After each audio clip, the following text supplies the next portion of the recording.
What's good, Raider Nation? Welcome everybody to Good Morning Nation. You know what it is, man.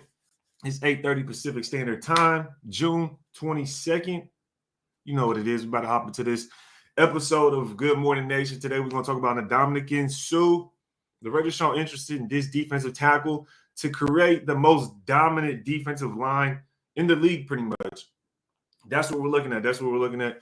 Also, Josh Jacobs. I want to talk about Josh Jacobs because there's been a lot of talks about him sharing the running back carries, also some competition in that room, as we know. So it's time we go ahead and hop into this, man. Let me give some shout outs, see who pulls up. You know what I mean? A little bit last minute. Last couple of days, I've been with my little boy because he, he caught a little bug, so he stayed home. But we're in this thing. We're in this thing, man. Give it a little second, see who pulls up. I see Digi Prez in the building. Digi Prez says, "What is good, cousin Ray? Hope you are having a blessed morning." Yes, sir. You already know what it is, man. Starting on our morning nice and clean with this live. Let me just do a couple things. I'm going to go ahead and share this to the IG. Get this thing out there real quick. Share this thing to the IG. How's everybody doing? How's your morning today? Digi Prayers, glad you're able to make it with us. Neek 5 in the building. What's good with you, man? Dominique in the building. What's good with it? Glad to see you here with us, bro. Glad to see you in the building. We just getting warmed up. A little slow start to the morning, but that's okay. That's okay. We still right here in the building. Let me get this thing shared real quick. Share this joint to the social medias, as we know to the IG real quick. Let me get this thing over to the IG real quick. How's everybody morning? I hope everybody's having a great morning, by the way, as well. I see Herman in the building, probably waking and baking. Doing your thing, waking and baking. You know it.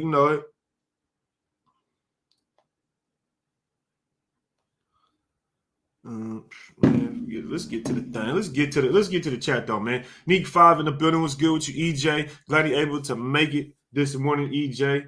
Shad Owen in the building. What's up with the nation? What's up with the Shad? Everybody in the building right now. Herman, I see you, man. Herman Munster in the building. What's good with you, Cash Lord? Cash Lord, man, I gotta hear your take. I gotta hear your take on Josh Jacobs, Cash Lord. I really do. I know the nation is divided when it comes to Josh Jacobs, but personally, look, I'll get my opinion here shortly. But man, waking and baking, he knows. Yeah, I already know how you rock, Herman. I know how you rock, man. OG.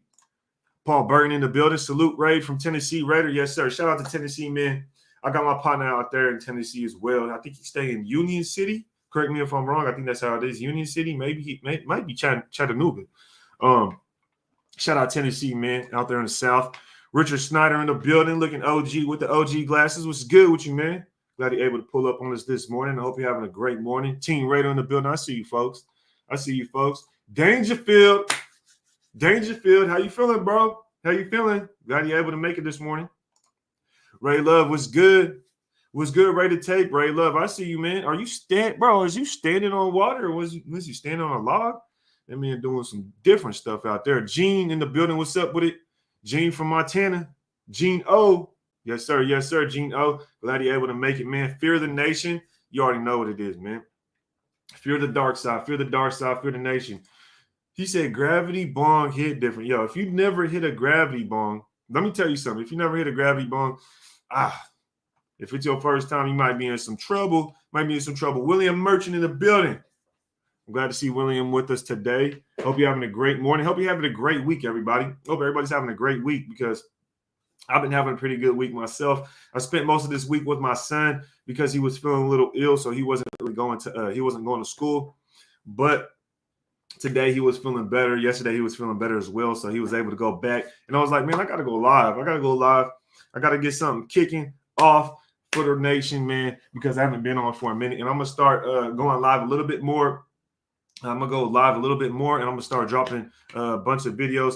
Let me know what film studies you guys also want to see. I need to know what film studies you guys want to see. I definitely want to do a film study where it's Josh McDaniels' Red Zone, versus John Gruden's red zone.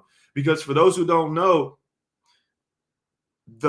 ever since we got John Gruden, our red zone offense was either 22nd or worse. Ever since John Gruden came. Before John Gruden came to the Raiders, we had an offense that was at least 15th or better in the red zone. But since John Gruden, we became 22nd or worse in the red zone. So I want to do a red zone comparison, some play calling, maybe just some schematics of how Josh McDaniels sets things up versus how John Gruden would set things up. So that's a film study I definitely want to see myself, but I want to know what you guys want to see as far as the film study. And another thing I want to talk about, and I don't want to get too deep into this. We might have to talk about this on another live, or maybe even I might just make a video for this, but I definitely want to know what you guys think about how Josh McDaniels performed as a coach last year.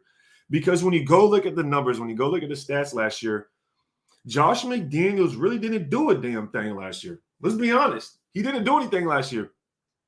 And that was probably because he had Mac Jones. He had Mac Jones at quarterback.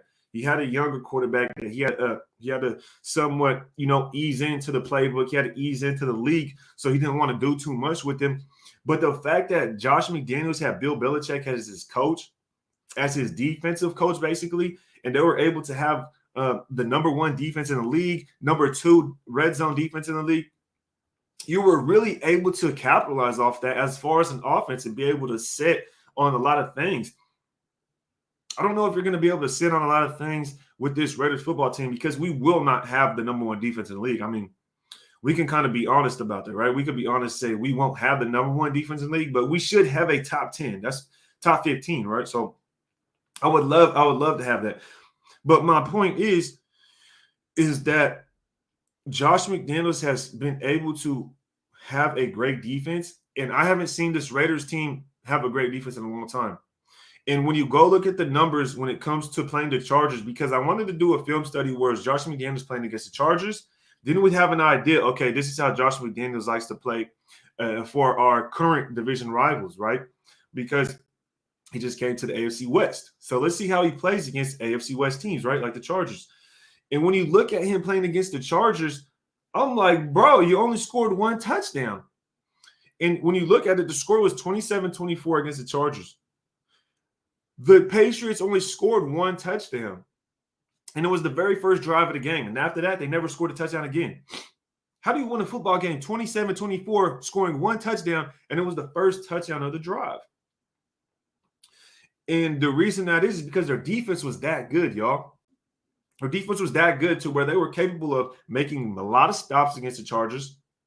They were able to make a lot of stops against the Chargers, and then they got an interception. And then they got an interception for a touchdown. And this is against Justin Herbert.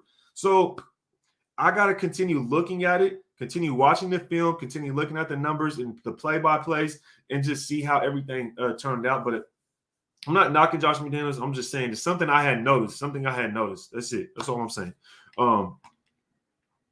That's something I noticed. Shout out everybody in chat. Mike Morris in the building. If y'all can, make sure to hit that like button when y'all pull up. Make sure to hit that like button. Make a play for the kid. Let's mess up the algorithm when it comes to YouTube so we can let people know that we are live, that we are cracking. Let's get this live cracking, man. Shout out Eminem in the building. I hope you're having a great morning. Mike Morris, Santi James pulled up on it, says, yo, what's good with it? Glad you're able to pull up, Santi. Edgar, what's good with you, man? He said, waking and baking before class. Got an exam today. Hey, get high grades. You already know what it is. Ray Love, I'm standing on a tree floating in the lake. I'm like, what's this man doing? He said, sheesh, got the new joint. Yeah, bro. You know how to step out with that new thing. You know how I do. Got to put a little presentation out there. Justin Guinea with the first super chat. If you want to drop a super chat, get your comment shared. No matter what, go ahead and drop that super chat. It goes a long way. Thank you for the donation. Helps build and grow the channel. He says, yo, Ray, please tell me who the F is our second wide receiver. Well, who is the second wide receiver for the Raiders? Let's go ahead and talk about it. Let's go ahead and hop straight into this subject because I think personally, our second wide receiver is probably Keelan Cole. Now, I want to say that without disregarding Hunter Renfrow. And the reason I want to put that in because The reason I want to put that in is because I just see Hunter Renfrow as our slot receiver. Now, if you want to say Hunter Renfrow is just in general or one of our receivers, then of course he's probably the number 2, right? But based on how we play this game, based on how everybody is, Hunter Renfrow is our slot guy. Like, let's be honest, he's our slot guy. He doesn't really line up outside. Maybe in one-on-one situations inside of the red zone that we have seen before, so he can get those zig routes, zig and zag routes type of things, those in and outs. But as far as the number 2, like a solid number 2 goes, I would have to say maybe Cole. I see Tubby Chili in the building. He says Robinson is our number 2. Now, if Robinson is our number 2, then I understand. I could definitely see that. But I think Keelan Cole has shown that he could step up as well because he was playing for some teams that maybe not be the best, like the Jags or the Jets or something like that. But at the same time, he's been able to continue to be productive and show that he belongs in the league. Now, as far as Robinson, he was on the Chiefs and he was playing behind some very good receivers as well. So they're both kind of in that same tier, in my opinion. They're both kind of in that same tier. If you guys think Robinson is our number 2 wide receiver, make sure to hit that like button. If you guys think Keelan Cole is the number 2, hit that like button. And last but not least, Hunter Renfrow. I mean, if you think Hunter Renfrow is the number 2, then hit that like button. Go make a play. You already know what it is. Royal Reaper says Renfrow is our number 2. Yeah, I definitely agree with that, man. But the only reason I didn't say Hunter Renfrow is because like I could see him as our slot receiver mainly. Was definitely. JoJo in the building says, what's good, Ray? That's why you know your ish. You watch game film and not just say ish that sounds good, spit facts. Appreciate you, JoJo. Yeah, man. And this is where this idea came from, right? Let me go ahead and elaborate on this. As y'all make sure to hit that like button. Let me elaborate on what I was talking about with Josh McDaniels just a little bit, because what it was is that I was looking for a red zone series that I could compare from the last year, like say with John Gruden to Josh McDaniels. Then we could get a side-by-side comparison of what it actually looks like from these guys playing within the red zone. What makes Josh McDaniels more successful in the red zone? Because I believe the Patriots were 11th in the red zone, I believe, last year. The Raiders were like 25th or something like that, right? So with that, I definitely wanted to make a comparison. But when I went to go look at the film, it just jumped out. It really jumped out that the Patriots defense carried that team. And then not only that, let me go ahead and add, you guys remember what happened with the Bills, right? When the Patriots played the Bills. You guys remember what happened when the Patriots played the Bills? The Patriots threw the ball. How many times did the Patriots throw the ball? 3 times or something? 1 time? How many times did the Patriots throw the ball at? Someone remind me. But the fact that they only threw the ball so many times and they were able to win that game, it just goes to show how good that Patriots defense really was. And then you go ahead and look at the game log with the Patriots. They're beating teams badly, like 50-10, 30-0. And when that is the case, then you have to really look at the defense and say, man, this defense is really helping the offense look better than what it is. Now, you could always contribute that to having a rookie quarterback in Mac Jones, and they basically did better what's expected. But it's just something that came across. It's just something that came across. But let's see what everybody's talking about. SVT he says that's probably what McDaniels learned in Denver. He's probably going to stick strictly to the offense, and he brought someone in he trusts to handle the defense. Yeah, I hope so. But that's another thing that I wanted to talk about as well is that Patrick Graham definitely is going to have to prove himself with the Raiders. Patrick Graham's going to have to prove himself. Let me be honest with this one, man. Has Patrick Graham shown anybody in this chat right now? Can anybody in this chat right now definitively tell me Patrick Graham will make this defense a top 10 defense? Can anybody tell me why definitively? Because I'm not saying that he's a bad defensive coordinator. I'm not saying that at all. But he does struggle. He does struggle with he does struggle with the better quarterbacks. He does. I mean, I watched the film against him with against the Chargers, and Justin Herbert was lighting his ass up. I mean, he was lighting his ass up. The first series, it just seemed like he wanted to run cover 2 the whole way down. and Herbert was burning them up with that play call with that play calling. So we're gonna have to definitely look into that, man. We're gonna have to check out the film and dive into that some more. But Cash Lord says, Keelan Cole, better route running. Robinson is get up there and snatch the ball. Okay, I hear you. Now, even though they're two different kind of players, even though they're two different kind of players, I would say their skill set, their level of skill set, right on the scale of 1 to 10, I would say they're in the same range. I would say they're that good within the same range. OT6 in the building says, what up, Ray? What up, chat? Raiders. Yes, sir. Yes, sir. OG Fade, Counselor, we don't need more route runners. We need speed. Yeah, we need speed, man. So it kind of makes you wonder, is Tyron Johnson going to be able to get some snaps? Is he going to be able to get some snaps and get into this one? Yes, sir. We over 70 people, man. If we can, let's get this video up to 70 likes, y'all. Let's make sure we get this video up to 70 likes, man. Mike Moore says, before Gruden came, I was always confident with Carr in the red zone. That's true, man. That was definitely true. I agree with that one.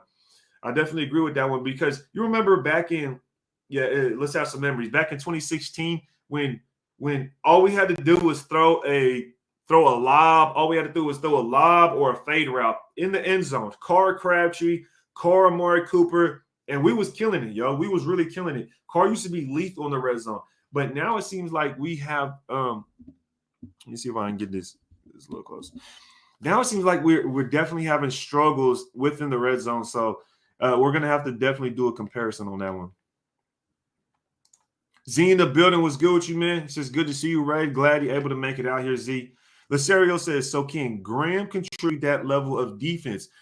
That's the question, Lacerio. Thank you for bringing this up because this was the question that I had asked myself when comparing the Patriots offense and comparing that Patriots team and why they were so good and just our team in general. Will Graham be able to emulate what the Patriots are doing on defense? I do not think so. I do not think he will be able to. Now, will he be able to make us a very good defense? I think he should be able to do that, especially if we get an Ndamukong Suh. If we're able to get an Ndamukong Suh, he has to be able to do that. If you're not able to make this defense at least a top 15, having Chandler Jones, Ndamukong Suh, Max Crosby, Rocket Sin, Trayvon Mullen, Trayvon Merrick, just all these players, then we have serious issues. We're going to have serious issues. So I hope Patrick Graham's able to elevate this defense to at least a top 15 defense. And then that's where I would be very comfortable with our team. But it's been a while. It's been a while since we've had that, right? It's been over 10 years, I believe, since we had a defense better than top 20. So it's going to be definitely interesting, something definitely interesting to look at. Definitely going to be something interesting to look at. What's up with it, man? Chance Worthy Evans in the building was good with you, man. Appreciate you pulling up, man. If y'all can, make sure to hit that like button. We just barely about to hit 100 people. Let's see if we get 100 likes, though. Let's see if we can get 100 likes. Ray Love says, how do you feel about Suh saying Vegas would be fun? I want to bring up something that I've seen earlier because I was looking up Ndamukong Suh. And back in 2018, I know it's old news, but it's something worth talking about. Back in 2018, Ndamukong Suh was actually supposed to pull up to the Raiders. He was actually supposed to pull up to the Raiders, but something had happened to where he ended up not wanting to stay with the team. He ended up not wanting to meet with the team, actually, I should say, to be more accurate. And I just thought that was kind of interesting. So I'll pull it up real quick. This is old news, right? You can see right here, the date says March 21st, 2018. This is old news right here. Old news. I want to put that out there. But he supposedly was supposed to meet with the Raiders back in 2018. Ndamukong Suh meeting with the Raiders called off. And then when you scroll down, it does say it isn't currently known whether or not it was Suh or the Raiders that called off the meeting. But from the 10-year Rappaport, blah, blah, blah. Certainly sounds like it was the player who decided he would instead contemplate. So I just thought that was kind of interesting. I definitely thought that was an interesting, definitely interesting take, but it is what it is. It is what it is. Now, will he do that this time? Because what's funny is, look, the Ndamukong Suh pulled away out of the meeting, and then Josh McDaniels pulled away from the Colts. So we got two guys that we're probably going to bring in that previously pulled away from teams, but I think it'll be cool. I think if we're able to bring him in, we're going to have a dominant defensive line. Outside of that, it should help our DBs. It should help our DB room. The fact that our defensive backs are all young, something that we have to keep in mind, and having that veteran defensive line that can get to the quarterback will definitely help these DBs excel and become that much better. So I think there's a lot of potential there when it comes to Ndamukong Suh. Chocolate City Outlaw in the building. What's up with you, man? Glad you're able to make it out here. Shout out DC. LV Maximus in the building. What's good with you, man? K Morris in the building. K Morris in the building. What's up with you, man? E-Manny says, how many touchdowns do you think White will have? Now, that's an interesting one because I could definitely see him getting 5 or more touchdowns. I could see Zamir White getting 5 or more touchdowns. Now, the reason I say that isn't because, he's just going to tear it up and he's going to go out there and have a great rookie year. No, I can definitely see us in a lot of goal line situations to where he'd be able to punch the ball in. That's where I see Zamir White being able to be that force for our football team because that's what Josh McDaniels likes to do. Now, I know Josh Jacobs is a ground and pound kind of running back, but at the same time, Zamir White is fresher. He will be in that rotation. And then not only that, we'll have 3 running backs. We'll also have Kenyon Drake. So I think it's going to be a great rotation. I think he could have about 5 touchdowns or more. I can see that. I can really see that. Jones, Suh, Crosby, D-line. Yeah, that would be nasty. That would definitely be nasty. Shout out Alex Marquez. Appreciate you pulling up, brother. Glad you're able to make it, man. Everybody that's pulling up, I hope you guys hit that like button. If y'all new here, hit the subscribe button as well. We just getting this thing cracked off. Chocolate City Outlaw says, Raid, my main concern is right tackle. We're not going to realize our potential in offense without a bookend to Colton. Now, the right tackle spot is definitely a concern. But the one reason I haven't really been too concerned with the offensive line is because of the coaching staff we have and then the coaching staff we don't have. And what I mean by that is we brought in some guys that are definitely competent in their job. We got Josh McDaniels, who is known to have a strong offensive line and create a strong offensive line. So that's one thing I'm not too worried about. And another thing I would like to add, and what I meant by coaches we don't have, is because Tom Cable is gone. We've been dealing with Tom Cable for how long? Tom Cable is garbage. I'm sorry. Tom Cable is garbage. I said it, I think, my last live, and I say it a lot. The fact that Tom Cable is gone, we should see a significant change to this offensive line, and they should be that much better. Guys we thought we would see a lot more potential out of, we may see this year from them, just based off of the coaching change. So I'm definitely excited for that, man. Definitely excited for that. He says, not Wi-Fi Williams, Suh, one-on-ones for Jones. Yeah, most definitely, bro. It's gonna bring out the best in this defensive line. Definitely will. Schneider says Leatherwood is said to be the right tackle. Let's hope his footwork is better and his timing. Yeah, I hope this coaching staff is able to get him caught up. But if they aren't, then I mean he's gonna have to book it. He's gonna have to book it. Sal, my guy, Sal in the business, Central Sal. I'm not even sure how to Central Cali. Is that what it says? Man, I'm trying to pronounce that one. What's good with it, Nation? Appreciate you pulling up, brother. Shout out, Nation, man. Definitely a member of the team. I see us seriously dominating almost everyone with the custom game plans. What is happening with the defensive tackle situation? I mean, if anything, the Ndamukong Suh will just add that much more to the Raiders. Let's go ahead and bring up some things, though. We got the Ndamukong Suh stats right here. Let's go ahead and bring them up. Let's go ahead and have a sneak peek at this old man's numbers. Because when you look at his numbers, you're going to see that dude has been steadily consistent. I mean, he's been consistent throughout his entire career. Let's go ahead and start at the top of this thing. Let's go ahead and start at the top of this joint. And we'll see Ndamukong Suh is 35 years old.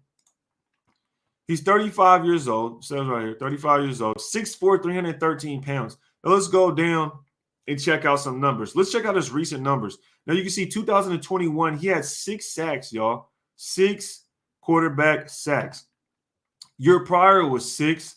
Year prior was 2.5. Now, if you look at his entire career sheet, his career sack line, oh, that sounded crazy. But he averages at least 6 or more sacks a game, or excuse me, a season. If you get that from a defensive tackle, that's a lot of production. That is going to significantly help our guys, especially on the edge. So we definitely have to bring him in without a doubt. Depending on how much money he would like, it might be a little bit too much. I don't know how he's going to be. But the fact that you can average over 6 sacks at the defensive tackle spots a year, that's definitely something we have to continue to look at right there with Ndamukong Suh. Would love to bring him in. Hope we bring him in. Now, let's go ahead and move on. Ryu says he's only 35. Only 35. Man, that man, that's a little up there. I ain't even gonna cap on you, man. That's up there. That's definitely up there. 35 is up there, man. Suh going to get a golden jacket. Yeah, potentially. He could potentially get a golden jacket, man. He could potentially get a golden jacket. I'm not even gonna cap on that. Mike Moore says, raid that like button. Yeah, make sure y'all raid that like button. You know what it is, man.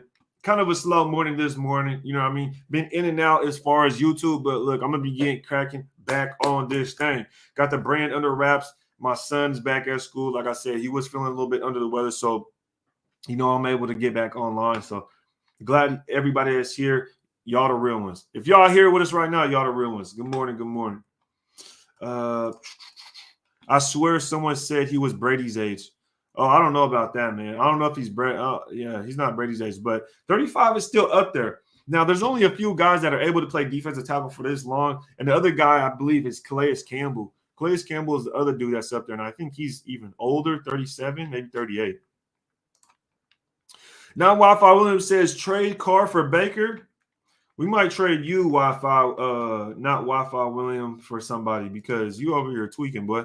Leatherwood has all the abilities and skills. It was just a matter of confidence and focus. Bracilio will get him right. He already looks more confident. What do you think?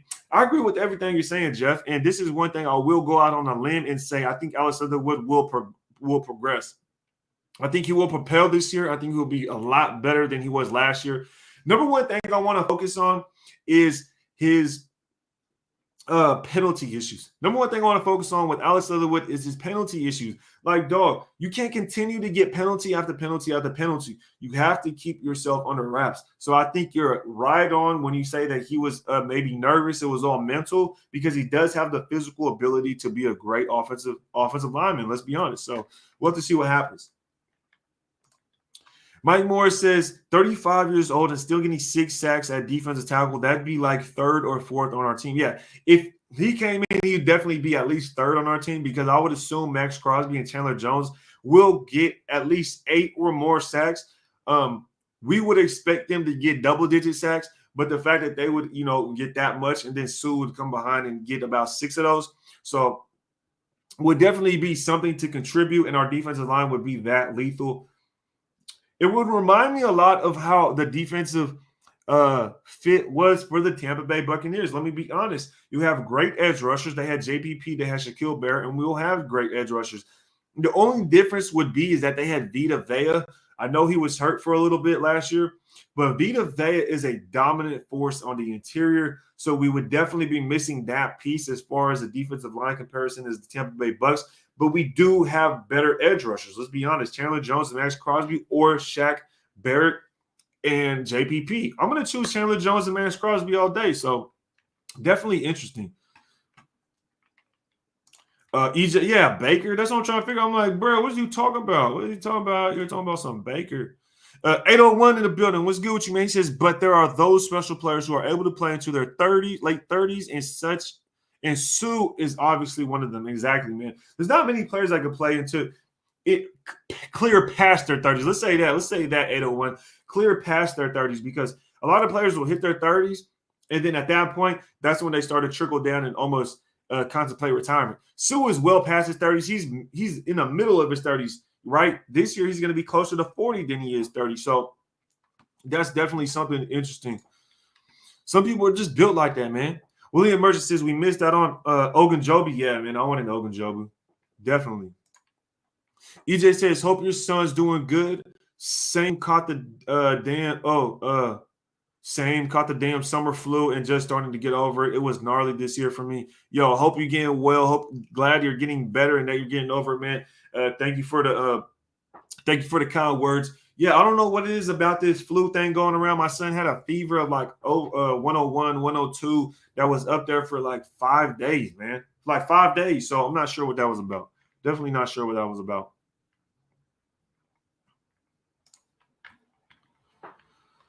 Trigiart says, does no one remember the first time he was a free agent? He stopped by the Raiders just to up the bid on a team he wanted. Don't think he's coming here. Yo, and this I had brought this up earlier. Try guy art. Okay, maybe that's what it is. Try guy art.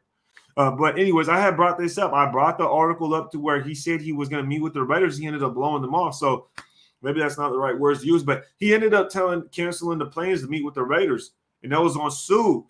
So I did bring that up. Try guy. I did bring that up. Rookie's always sloppy. Yeah, but the thing with Alex Leatherwood Snyder is the fact that Alex Leatherwood came out of college, leading all college players in penalties. And when he got drafted, a lot of people talked about this. I had brought it up as well. So the fact that he continues to cause penalties in the NFL, false starts, then that's just a big issue. Just remember the first game against the Baltimore Ravens last season, when we had so many issues. We had Andre James snapping the ball over Derek Carr's head. We had Alex Leatherwood getting false starts on situations to where it's 4th and 1, and we're about to go for it in the opponent's 40-yard line. And then all of a sudden we have to punt the ball because he gets a false start and we can't go for it on 4th and 1 because it's 4th and 6 now. So a lot of times we may overlook this stuff, but it does cause concern and it does definitely mess up the flow of the offense. So, those penalties have to be cleaned up. And I think Josh McDaniels is one of the guys to where he's a no BS type of guy. You have to play smart football. And Josh McDaniels will want these guys to go out there and play clean, smart football. So let's make sure that ish happens, man. And Alex Leatherwood, let's see if he cleans it up.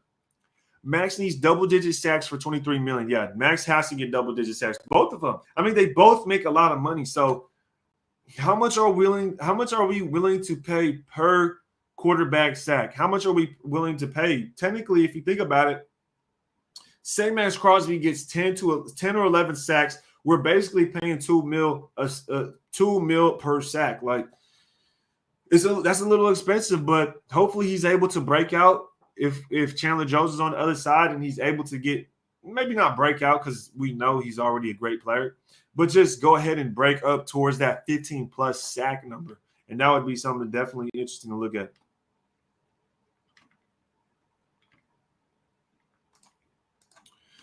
Mike Morris says, we were getting knocked for drafting Leatherwood, but it was reported the Pats would have drafted him.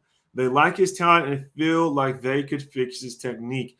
Now, Mike, that's definitely a good point to bring up. And that's kind of why I feel like this coaching staff and just the fact that we don't have the same coaching staff, right? It's the coaches we don't have, Tom Cable, that he's going to be able to progress. So I'm still looking for Alex Leatherwood to do great things. So let's not sleep on Alex Leatherwood and let's not count him out yet, right? He was a rookie last year. Let's see if we can get some more production out of him this year and see if he could do better. I mean, we all need time to progress, right? So let's give him the benefit of the doubt. And we're able to make the playoffs. He ends up switching spots. So let's give him the benefit of the doubt. You know what I mean? Shout out Alex Leatherwood, man. Let's keep it a little positive note for him. Redder Dangerfield says, I mentioned on Andy's live last night, Suh would massively improve our D-line automatically, improving the secondary. And I agree 100%. He would definitely help in the interior when it comes to the run game as well. Could you imagine Suh next to Jonathan Hankins? Suh next to Bilal Nichols? And then just having Suh and Hankins in the room with our rookie guys in Neil Farrell Jr. and Matthew Butler. He's going to be able to help them progress, going to be able to show them how to be a pro, different techniques, what to watch for in the offensive line. So that's definitely something true, man. And just to help get that pressure is always going to help the defensive back. So that's a very good point, Dangerfield. Appreciate you being with us, Dangerfield. Always a good time having you with us. Raiders Football Talk is in the building. Got to get Andy up on this live. We got to get Andy up on the live. Whether it's this one, whether it's another one, it don't matter. We got to get that man, Raiders Football Talk, up on screen with us. on Ready to Take, man. Let me know when you want a link. Let me know, brother. I'm glad you're able to join. Glad you're able to join us. Antoine Wade with a this is a little different. This is a little curveball right here. He says, I still think we need a CB1.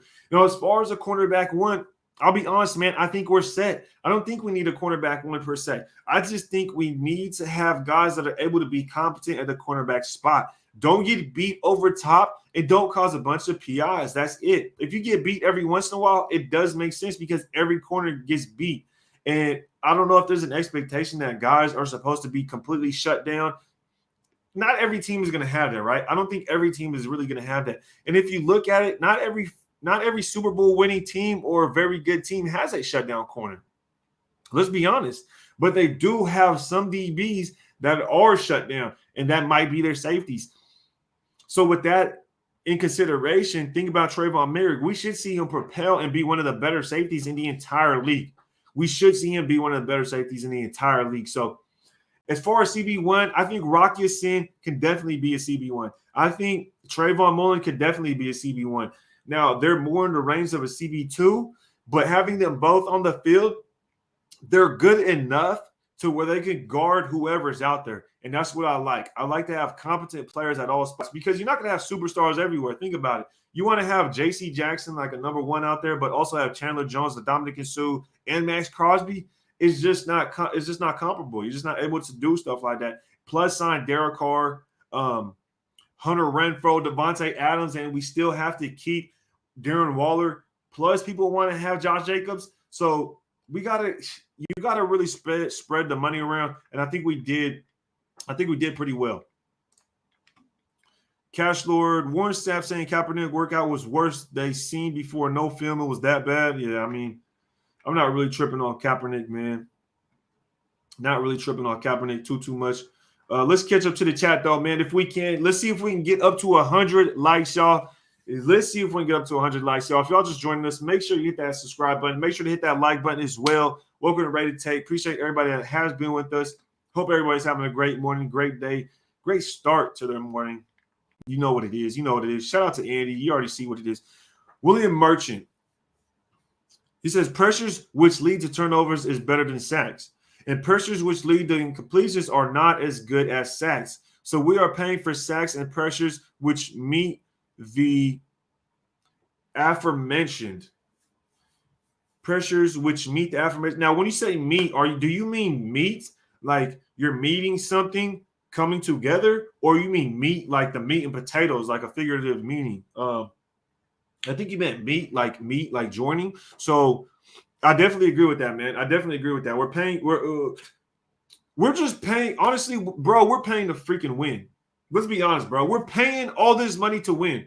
At the end of the day, I don't care if you get a sack. I don't care if you get a pressure. I don't care if you get an interception. I don't care about any of that. You better just go out there and make sure you win the game. If we go out there and put so many points up, the defense needs to make a stop. We can't have situations like last year where it was 4 instances, right? This was 4 instances. I want y'all to listen up to this one right here because I always have to drop these gems because I feel like people forget that, yes, the defense was better last year and it was cool, but there was instances where they let us down, and we cannot have that happen again. And that's against the Baltimore Ravens, Dallas Cowboys, Miami Dolphins, and last week against the Chargers.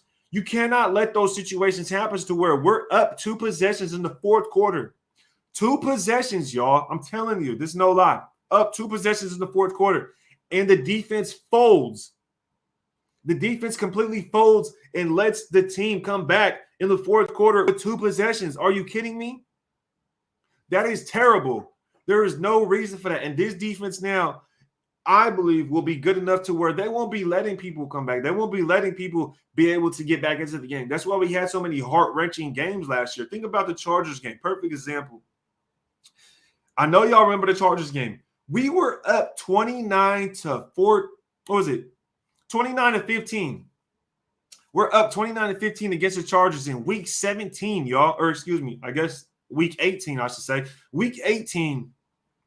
We're up 2 possessions. We're up 29-15. And I believe the time left was about 11 minutes left. About 11 minutes left, and we're up 2 touchdowns. How the hell does the defense fold with 11 minutes left, give up 3 different fourth down conversions, and let them score 2 touchdowns? Now we go to overtime. And this is what I mean. This defense better step it the F up. They better step up, because if they don't, we're going to be in the same situation as last year. We're going to be in the same situation. And I don't know if the offense is able to carry us all the way throughout it, because you have to have a good defense to make it anywhere. I don't care what anybody says or tells you. You have to have a top 10 defense to win the freaking Super Bowl. You have to have a top 10 defense to win a Super Bowl. I've looked at these stats all the way up and down. I've taken hours to do this research. You have to have a top 10 defense to win a Super Bowl. There's no ifs, ands, or buts about it. When you go look at the Chiefs when they won the Super Bowl, everybody wants to say that defense was terrible. Well, that's bullshit. That is not true. That Chiefs defense was 10th in the league. 10th in the league. I believe they were top 3 in turnovers and top 3 in red zone defense as well. So if we want to go to the Super Bowl, if we want to be that much closer to holding Lombardi Trophy, the defense has to step it the F up, because if not, we're not going to make it. I'm telling y'all right now. We can go out there and give Devontae Adams all the money he wants. We could give an extension to Derek Carr. We could pay Hunter Renfrow and then turn around and pay Darren Waller this season. But unless the defense steps up, unless we put the pressure on Patrick Graham and we go out there and we create a defense that's going to be at least top 15 to top 10, then we can just kiss those dreams goodbye, because it won't happen. I'm telling y'all right now, we need a top-tier defense. And the Ndamukong Suh may help that. He may help that. But, I feel like it's all on Patrick Graham.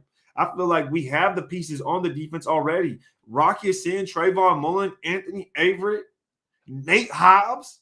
We have 4 very good defense. We have corners, not even defensive backs, but cornerbacks. You get a veteran in Harmon to sit next to Abram. You already got Trayvon Merritt. We know what he's all about. Our linebacker core is very solid. Let's be honest. It's been a while since our linebacking core has been this solid, right? So we have to have that defense. We got to have that defense. Let me catch up to the chat. Because I just went on a little rant. Sorry, I went on a little rant. You know what I mean? I was going. Spotlight in the building. What's good with you, Spotlight? Appreciate you supporting the brand. If anybody wants to check out the brand, go ahead and check out redemptionbrand.com. You already know what it is, man. We got the other hats. We got the black ones. We got the white with the black on it. You feel me? We got the redemption tees. You feel me? So go ahead and check that out. These ones ain't even available, bro. These ain't even available. This is exclusive right here, man. But you know what I mean? I'll get back. Carr going to be MVP this year. Watch. Hey, better go put your money on that one. Quiet Storm in the building. Glad to see you with us, Quiet Storm. Always love to see Quiet Storm out here. Been following us for a long time. He's been part of the team for a long time, man. He a loyal one, for real. Who will get the first interception this season, in your opinion? Everybody in the chat right now, go ahead and drop your interception prediction right now. Who will get the first interception? Of this season? I personally, let's go with Rocky Sin, man. I want to say Rocky Sin because I believe he's going to come out and be a no bullshit cornerback. He's going to be a guy that's going to be able to tackle. He's going to be a guy that's going to be able to cover in man coverage in his zone. And not only that, I think he's going to even be able to help in the slot. And I know that sounds crazy, and there hasn't been any word of that. But let me tell you, I think he will be able to help in certain situations as far as that goes. But I will pick Rocky Sin. I am really rooting for Rocky Sin as well because I just like his playing style, man. He seems to be a little bit more quiet. He seems to be the type of guy that's not really flashy or anything, but he goes out there, he'll tackle, he'll get amongst the dirt. He doesn't care about none of the BS, and he's just trying to play good football. So as far as that goes, I definitely like Rocky Sin a lot, and I think he might get that first interception. Let's see what everybody in the chat is saying. I see a lot of okay. Good morning to you, Think Take as well. Good morning to you, brother. We got number 7.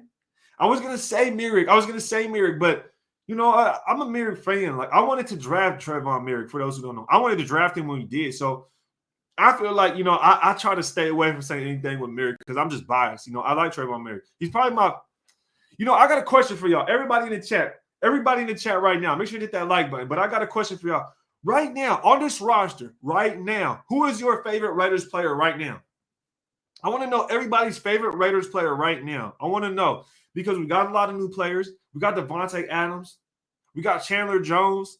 We got dope rookies like Hobbs and Trayvon Merrick. I see a lot of Merrick, dog. I think Merrick won that one. Oh, that's a good. That's it. That's interesting right there. He says Max Crosby. Now that you know what this reminds me of. The first thing I thought of when I seen this comment is when we were playing the Carolina Panthers. You remember when we were playing the Carolina Panthers? They came into Oko, and we had Khalil Mack at the time. And you remember when they did the fake screen pass to the left and came back to the right, and Khalil Mack batted it, intercepted it, and ran in for the touchdown? That's what this reminded me of for some reason. But shout out to Mudville for that one. That was a sneaky one. I see you, bro. I see you. That was a sneaky one. Carlson. We got a Carlson in the building. We got a lot of Carr. We got a lot of Derek Carr. I think Derek Carr won his hands down. I think Derek Carr, Derek Carr hands down. Derek Carr won this. Yeah, too easy. Derek Carr won. A lot of Derek Carr. I see a Hunter Renfro in there. Shout out Raider Info. I see Derek Carr. Quiet Storm says, everyone with the shield. Got too many. Hey, shout out to you, man. I definitely appreciate that comment. Definitely appreciate that comment. But let's go ahead and get into this next topic, y'all. There's a topic I definitely want to talk about. I'm going to actually put this one up in the banner. I'm going to put this up in the banner. Is Josh Jacobs still a top 10 running back? Is Josh Jacobs still a top 10 running back? Y'all let me know in the comments right now. Let's go ahead and start this discussion, and let's go ahead and start this debate, actually, because this is going to turn into a debate. I can already tell. Mike Morris says DC and Merrick. You know, Merrick is my favorite Raider football player right now. I'll tell y'all straight up. Merrick's my favorite football player right now. Daryl Dorick says yes. Kessler says no, he's not. Clifford says yes, he's a top 10. Why yes, why no? Let us know. Earl Shelton says yes, he got us in the playoffs. Oh, Earl, don't say that. Earl, don't say that. He did not get us in no damn playoffs, bro. Josh Jacobs did not get us in the playoffs. Boy, you finna have me going on a rant saying some shit like that, bro. He's not the reason we went to the playoffs. That's a damn lie. That's the biggest lie I ever heard. The season is 18 weeks long. The season is 18 weeks long. Josh Jacobs does not show up for 2 freaking games, and he's the reason we made the playoffs. Get out of here, bro. I'm tired of people saying that. That is a lie, Earl. Whoever you heard that from, Earl, it's a lie, and tell them they're lying to you. Because let me tell you right now, there was 17 games last year. How many games did he show up?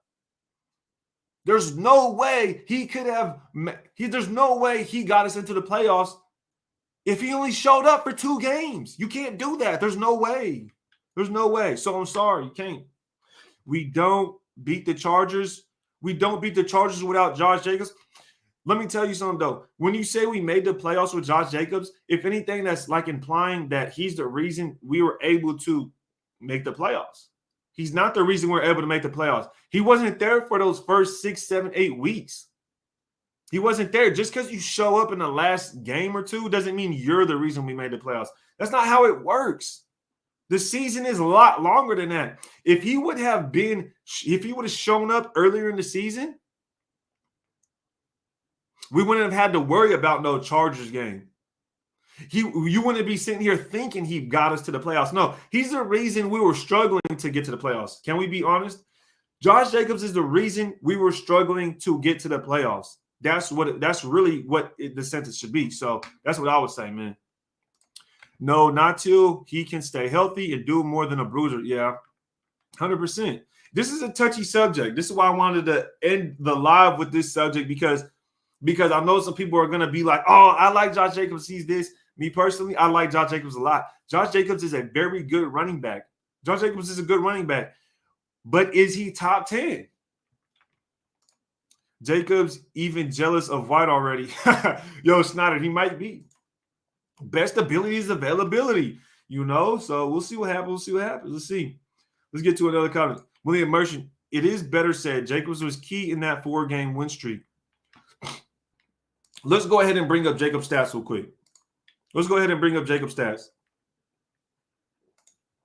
Now, the thing is, I like Josh Jacobs, and I really want him to stay on the football team. I really want Jacobs to stay on the football team if it's cheap, if we're able to get a cool contract for Jacobs, and if he's able to stay healthy. I would really want to keep Jacobs.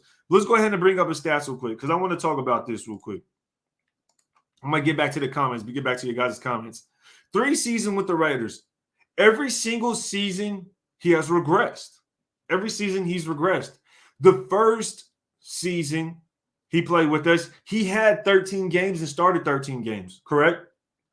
I hope you guys can see this. I know you guys can see this. So, let me exit out of this. So 13 games he started his first season, 1,150 yards. That was his first season, his rookie year, right? His second season, 15 games started, he gets 100 less yards, but he gets 12 touchdowns. Good. That's a good season. That's a solid season. Last year, 14 games started, 872 yards. So every single year, he's gotten less and less yards. I'm not sure what that's about, but he's got less and less yards. Now, could that be contributed to the fact that you look here in the receiving game? You see his first season, he had 166 yards. Then the next season, 238. Then the next season, 348. Now you see as his receptions number goes up, his rushing yards go down. And if you go ahead and actually add these numbers together, they almost equal out year to year. So here he had about 200 more yards than his rookie season.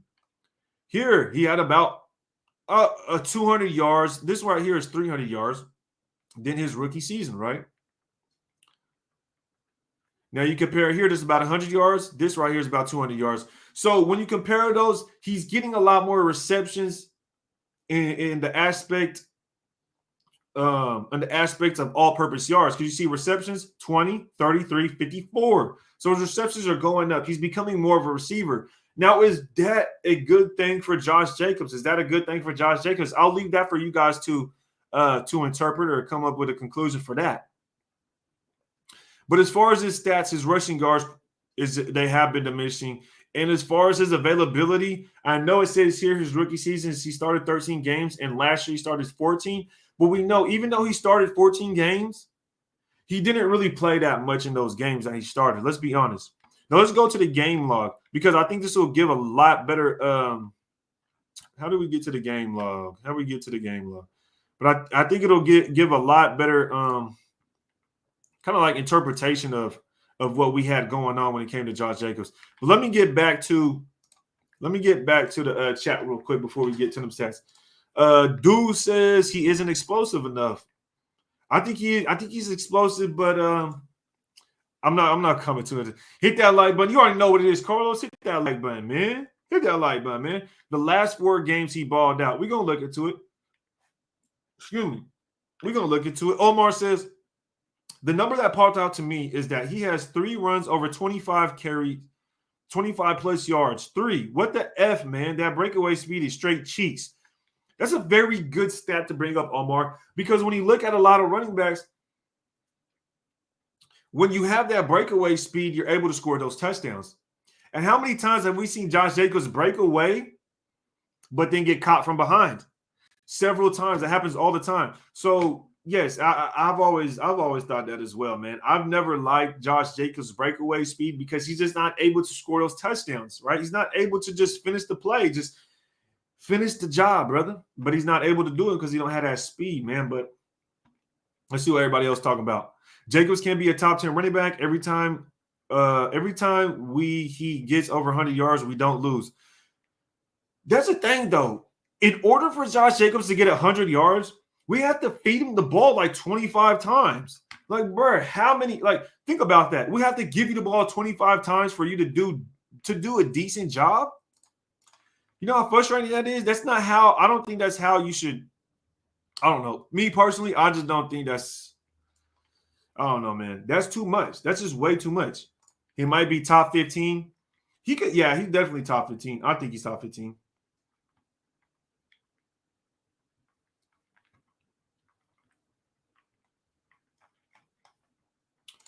Jose says, bro, he gained those yards because we had Miller, Ritchie, Hudson, Jackson, and Brown.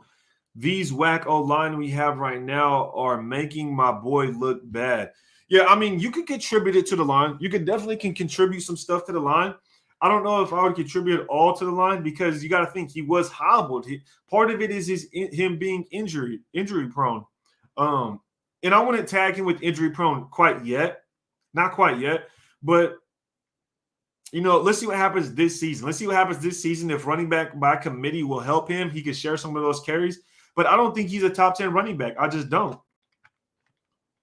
I just don't think he's a top 10 running back. Let's get to that game log. Let's see. Bear with me. Let's see if I can find this game log real quick. Let's see if I can find this game log. Where are the game logs at on this page? Career. Okay, right here. 2021. Bing bong. 2021. Playoffs, regular season. Snap down, game. Oh, game logs. Here we go. Here we go. Uh-oh. Found the game log. There it is. Bing bong. Let's get it. All right. Now let me share this with y'all. Get this game log in here. And let's go ahead and look at some numbers because everybody's saying that, you know, he carried us. And I'm not gonna dissuade that. I'm not gonna dissuade that just yet, even though I kind of did earlier. But let's go ahead and take a look real quick. This is Josh Jacobs' game log. Josh Jacobs' game log right here. Now, the last 4 games, he carried us. This is what was said, right? This is what's believed. This is the narrative. This is the narrative amongst Raider Nation, is that Josh Jacobs carried us. Let me see. Josh Jacobs carried us. Let's see. The last 4 games he balled out, Earl Shelton says. So let's go ahead and bring this up real quick. Now, when you go ahead and look at these numbers, last 4 games, 1, 2, 3, 4. Here we are. 15 carries for 52 yards. 15 carries for 52 yards. Now, come on, y'all. I'm not making this up. Here's the attempts. Here's the yards. Attempts and yards. 15 carries for 52 yards. That's getting us into the playoffs? Are you kidding me? Look at the week prior. 9 carries for 24 yards. 9 carries for 24 yards. All right. Very next game, here we are. 129 yards. Whoa, what happened? Okay. 129 yards right here. That's a good game. Let me give flowers what flowers do. That's a good game. 129 yards. But 27 carries, y'all. How many running backs can get 27 carries a game? Not only that, but you're also getting hurt. It doesn't make sense. Think about it. You get 27 carries a game, but you have a problem staying healthy. You're also kind of slow. And it takes you 27 carries to get over 100 yards. Like, bro, that is too many carries. 27. Like, yeah, you're literally carrying us. Yeah, I get it. You're literally carrying us. But 27, like, bro, give me a break. Give me a break. Now let's go ahead and jump back because you said last 4 games. Now let's go to the next game against the Colts. The Colts, 16 carries. 16 carries for 63 yards. 16 carries for 63 yards is carrying us to the freaking playoffs, guys. Let's go ahead and compare. Let's go ahead and stack these 2 games. 15, that's 31 carries for 115 yards. 31 carries for 115 yards. But he carried us. And this is what I'm saying. He's never carried us in any of these games, guys. This is a game right here that a lot of people said he carried us against the Chargers, which I don't think he carried us against the Chargers. You go look at the play-by-play, and then you go look at the actual numbers against the Chargers. We were beating the Chargers. We were whooping the Chargers 29-15, guys. 29-15. In the end of the game, he could not run the ball to run the clock out. he could have ran the ball out to run the clock out, but he couldn't. He couldn't do it. He couldn't do it. I want to see these numbers real quick, and I want to show these numbers real quick because I just don't think. And the reason I'm putting so much emphasis on this is because we will have to pay him a lot of money. You will have to pay him a lot of money, and I like Josh Jacobs, but I don't know if I want to pay him that much money for a guy that like kind of does, but kind of doesn't get the job done. I wish I could find a play-by-play for you guys, but I really can't right now. Wish I could find that play-by-play because a lot of people look at the yards for this Chargers game, right, and say, well, he got over 100 yards, 132 yards. He carried the ball 26 times. Not only that, in the last like couple minutes of the game, he probably got about 40 yards. So really, when you take away one of his rushes from this Chargers game, he had about – you take about 3 of the rushes away, he had about 23 carries for like 80-something yards, guys. And this is no exaggeration. And this is why I'm like, I don't know, man. I feel like it's kind of swayed a certain way to where he looks decent towards the end of the year, but really, he kind of just got away with a couple things. Now, let's go ahead and start at the top of the season. Let's start at the beginning of the season, though. Week 1, 10 carries for 34 yards. We win 33-27. You cannot say this man carried us to the playoffs when you get 10 carries for 34 yards. Let's go on. 13 carries for 40 yards. 15 carries for 48 yards, 16 carries for 53 yards, 6 carries for 29 yards. What are we looking at? What are we looking at, guys? Ladies and gentlemen, boys and girls, can't exclude the other gender, but what are we looking at here? 1, he missed these 2 games, but he comes back 1, 2, 3, 4, 5, 6, 7, 8, 9, 10, 11. Bro, how many games can you go without at least getting 100 yards? Here he is, 22 carries for 87 yards. 22 carries for 87 yards. And I'm trying to think to myself, is he really worth it? Is he really worth it? Right? The only games he got over 90 yards were these 2 games, were these last games right here. These 2. That's it. That's it. Outside of that, how many games did he have? Let's see. Do you got the stats are right here. Did he have more games under 50 yards or did he have more games over 100 yards? Now, if you think a running back is top 10, would you say he had more games with more than 100 yards or more games with less than 50 yards? I'm not trying to bag on Josh Jacobs. I'm just trying to kill this narrative that Josh Jacobs is a top 10 running back and that he deserves to get paid a bunch of money. So let's go ahead and look. Let's go ahead and look real quick. Less than 50 yards. That's 1, 2, 3. Actually, I can click on 1, 2, 3, 4. 1, 2, 3, 4. Man, why does it keep doing it? 1, 2, 3, 4, 5. All right, so it's just gonna do it every single time. 6, 7. All right, I'm gonna stop clicking on them. So that right there alone is 7 games. 7 games. 1, 2, 3, 4, 5, 6, 7, 8 games. Excuse me. Oh, accidentally clicked on this. So I was right. 7 games. So 7 games. Why is it doing that? All right, whatever. Anyways, you guys get the point. How many games does a top 10 running back go out and get less than 50 yards a game? He only had 2 games over 100 yards, and he had over 25 carries in both of them. I want to see. Oh, perfect. This is an example. See this Dallas game? 22 carries for 87 yards. See this? This is basically what his Chargers stats would look like without overtime. This is what his stats would look like without overtime. And I want to actually show you guys what I mean by that. Bear with me. I want to show you guys what I mean by that. Let me see if I can find the other.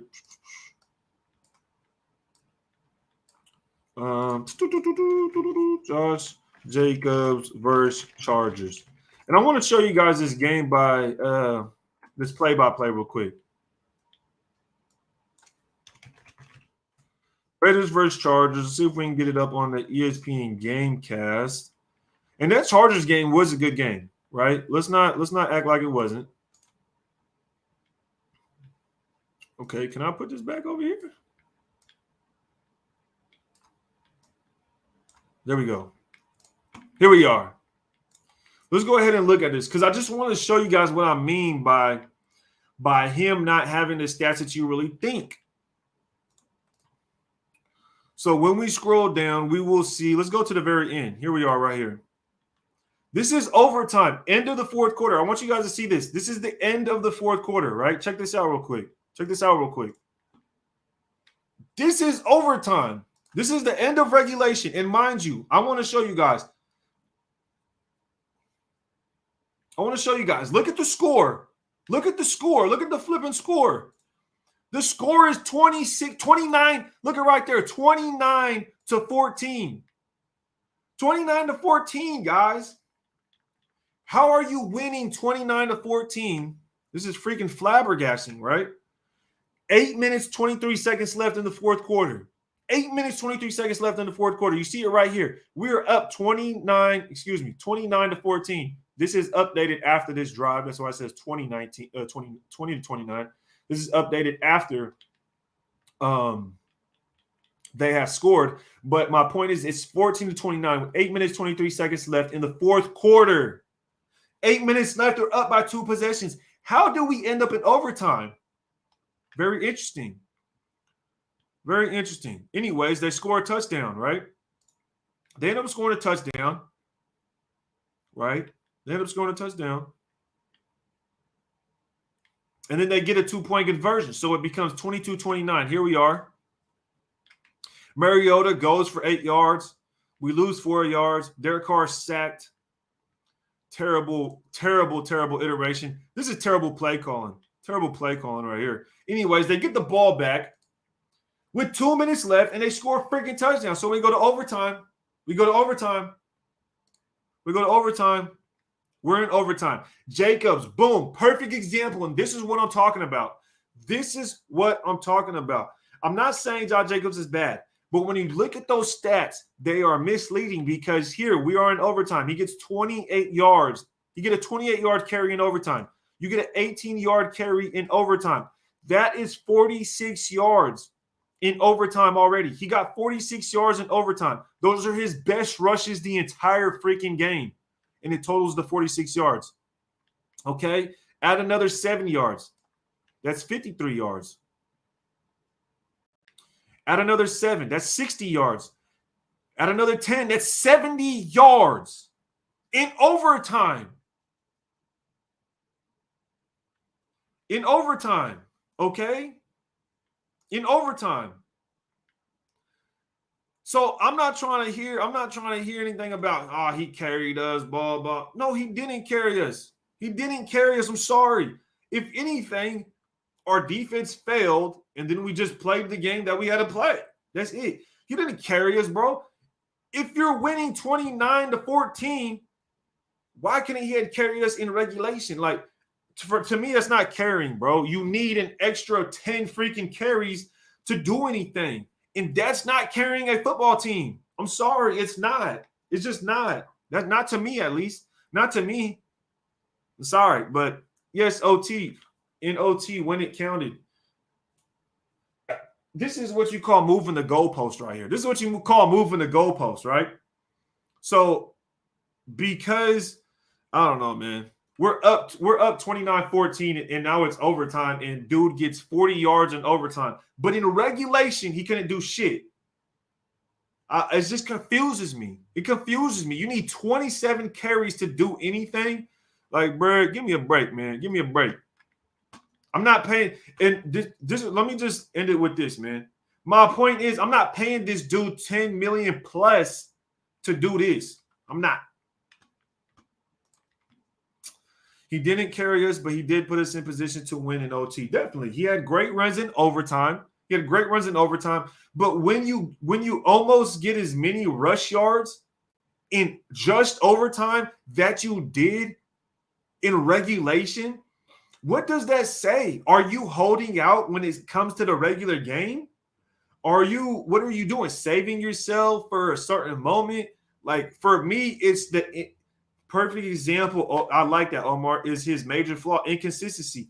That just shows that inconsistency. So for me personally, I don't know, man. Josh Jacobs is a very good running back, but he is not top 10. He is not top 10 running back. I'm sorry. There's no way you can say he's top 10 running back. Clifford said, you're right, Ray. He's not top 10. He can be if he puts in the work. If he stays healthy, and if he stays healthy, he can be top 10. But at the same time, he's pretty slow, man. He's kind of slow. I appreciate you pulling up, Earl. I definitely do appreciate you pulling up, Earl. We just in here having a little fun debate. I wanted to do this because I wanted to have some energy. You know what I mean? I like debates. I like having that energy, going back and forth, trying to create new information, trying to create new angles and ideas when it's looking at our team. So this is why I like to do this.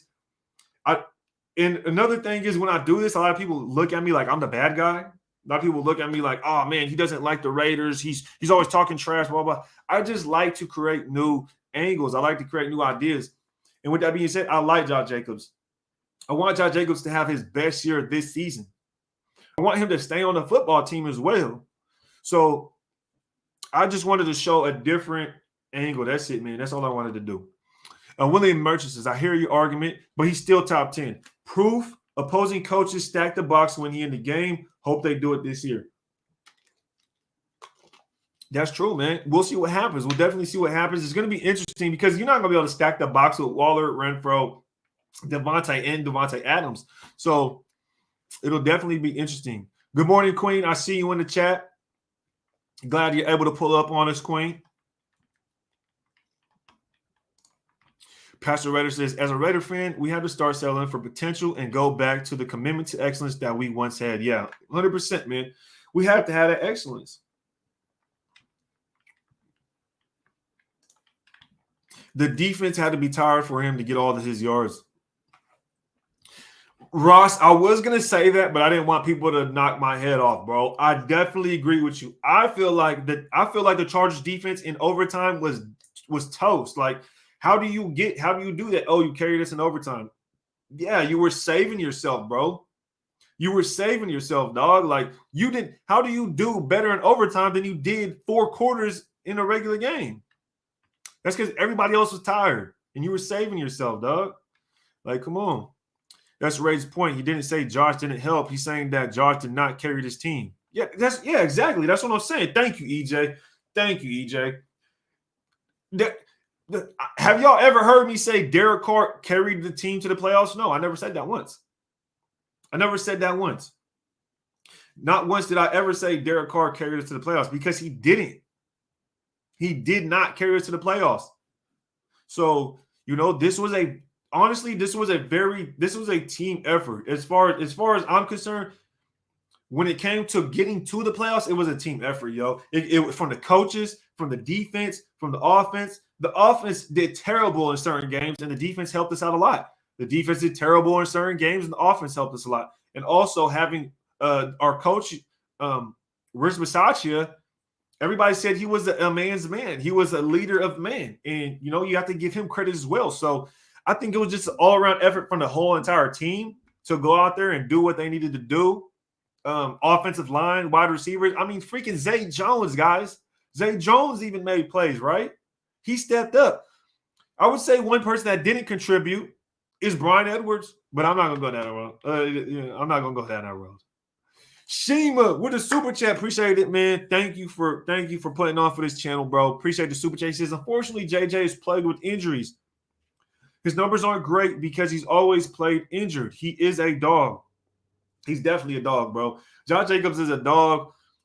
He's a fan favorite, man. Josh Jacobs is a fan favorite. So it's hard and we drafted him.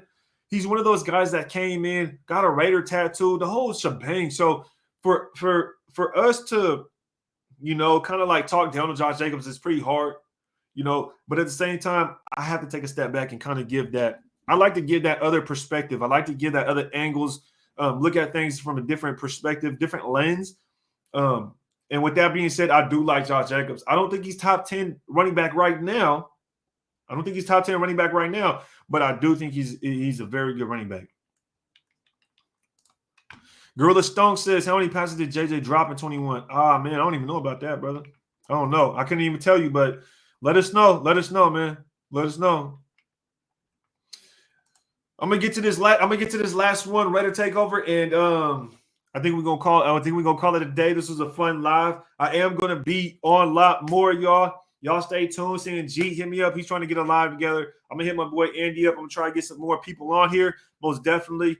Let me know what film studies you guys want to see as well. Let me know what film studies you guys want to see. Raider takeover says, Raid, I think we missing some key points. He gets stronger as the game goes on. Is that not what you want from your running back in the later parts of your game? I get he's not flashy. No, it's not even that, Raider takeover. I don't think he gets stronger as the game goes on. I wouldn't even say that per se, because if that were the case, you'd be able to continue handing him the ball and his yards per carry would go up. That's not true. I mean, there's nothing, no stat has shown that, and no game has actually shown that at all. Based on the fact that we looked at the Chargers game playing, are you saying because he got more yards in OT? So are you saying that we had to go to overtime every single time for Josh Jacobs to get over 100 yards a game? Like, do you see where I'm going with this? That doesn't make sense. It doesn't make sense. You're basically saying that Josh Jacobs, we have to go to overtime in order for Josh Jacobs to break for a carry over 20 yards and for him to get over 100 yards per game and carry the ball over 25 times a game. I just don't see that. It doesn't make sense to me. So for me personally, it's hard for me to believe that. It's hard for me to believe that comment. He gets better as the game goes on. It's hard for me to believe that. Sometimes I think the opposite, that he plays better at the beginning of the game. As the game goes on, he's kind of beat up or he's kind of hurt. So then he kind of like diminishes a little bit. Every running back plays injured. They all taking hits all season. Just got to salve it out. Yeah, exactly, Cash Lord. Exactly. Like, bro, we can almost say every player in the league, right? We can almost say every player in the league. Wasn't Max Crosby playing with like a torn labrum or something like that? Like, Anthony C in the building says, you and Huncho live for one of the preseason games. Hey, I mean, I would love to do lives with Huncho, but I think Huncho is doing like some solo stuff on his channel right now. And I don't know if we're gonna bring back Raiden Hunch. I don't know if we're gonna bring back Raiden Huncho lives. I would love to, but I think he's on a different venture right now, and I think he's been doing YouTube solo, and he's been super busy. So shout out to Huncho, man. I hope everything's going well with him. He did text me on Father's Day. You know what I mean? Shout out to him for reaching out. I know he's been dealing with a lot of stuff. He's trying to get some things under his belt and try to pursue his goals. And I love to hear that. So, shout out to Honcho. I hope everything is well, like I said. And stay up, brother. Tap in with me if you end up trying to do it live or something. We're trying to get that thing cracking. Mike Morris with the super. He says, when we're up 29-14, why can't JJ help close then? I mean, they ain't got nothing to say to that, Mike. They don't have anything to say to that, Mike. You feel me? So, I mean, that was kind of my point as well. Like, we're up 29-14, bro. If you're gonna carry us to the playoffs, then carry the freaking football when we're up 29-14 and close the game out. Close the game out. Like, bro, there's 2 minutes left. Like, close the freaking game out. I don't know. You know what I mean? That's why I kind of said it could be play calling. A lot of people would like to say that, but, so whatever. That is not what he's saying, Ray. You're teaching again? Well, who? EJ, my top 10 running backs in no certain order: Chubb, Kamara, Aaron Jones. Ooh, Aaron Jones is iffy. Eckler, Najee, JT, Henry, CMC, Fournette, and Dalvin Cook.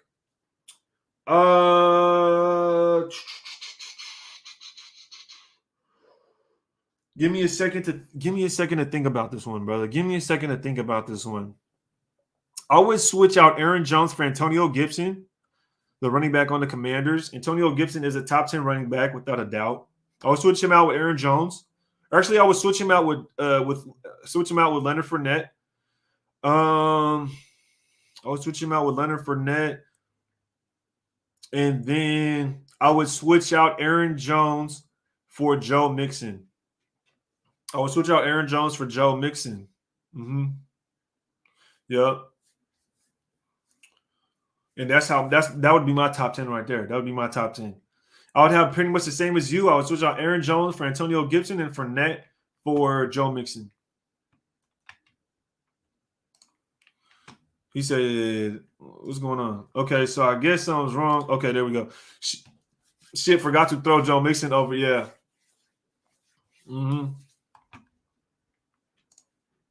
Notice Eckler did not shred us in OT. Our defense was tired also.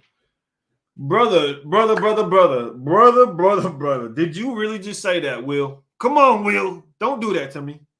You have to realize that Eckler isn't a power running back. So, one, he's not a power running back. Two, he's more versatile. He's faster. He's pound for pound the strongest player in the NFL. I mean, he kind of proved that.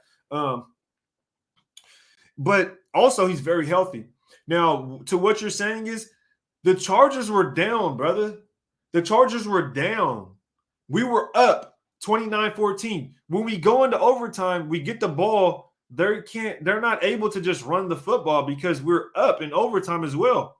And we both kicked field goals. So then, so at the end of the day, it was a tie. And when we got the ball back, all we had to do was run the ball and kick a field goal. So the Chargers were never in a situation to actually run the football, run the timeout, or run overtime out to close the game. The only reason Josh Jacobs got those yards is because we got to where we were in overtime, and we were able to hand it off and kick a field goal. Outside of that, if we never got up to that point, if the defense never folded and the score would have ended 29-14, Josh Jacobs would have probably ended the game like 20 carries, 21 carries for what, like 70 yards or something like that. See what I'm saying? Like, it doesn't compare. You can't compare the two, brother. You know, I was going to say James Robinson, but at the same time, I feel like last year he didn't do as well. Like last year, I feel like he didn't do as well as he did the year before, but he's still a dog.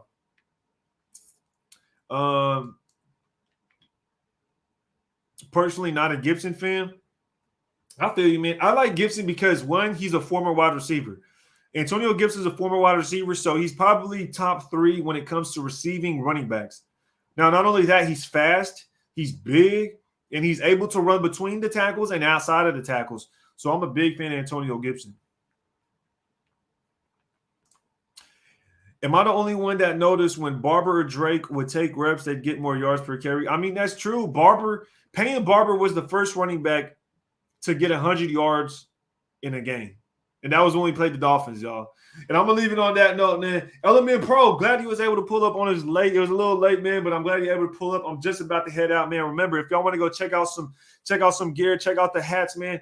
Check out redemptionbrand.com. You can check out the link in the description down below, as well as, hey, make sure to hit the like button, hit the subscribe button if y'all new. Appreciate everybody being here. Been up for about an hour 22 now.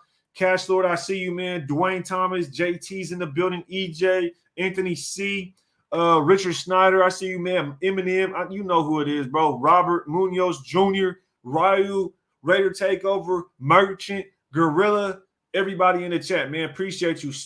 Appreciate everybody that dropped the super chat as well. Shima, shout out to you, man. Thank you, LV Maximus, D Raider, Omar. If y'all can, hit the like button on the way out before you exit out. And if y'all can, make sure to hit that subscribe button if y'all new. Appreciate everybody pulling up on us, man.